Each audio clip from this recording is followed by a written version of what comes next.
Hello guys, this is tutorial stream, and in this video you will learn how you can add a new layer to your drawings in the Concepts application. So let us begin. In the first step, guys, navigate to the Concepts app on your desktop, for example.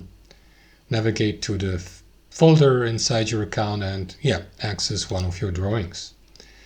So what you want to do from here, guys, is take a look at that layers menu in the bottom left. So you can navigate through these here. And if you'd like to add a new one, click into plus new layer.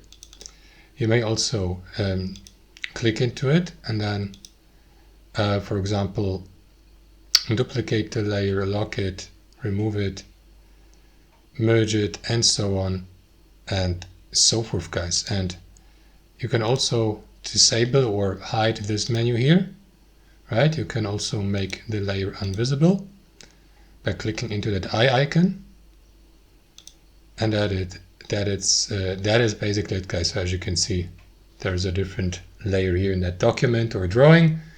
That's how it works. Hope you enjoyed it, and until next time.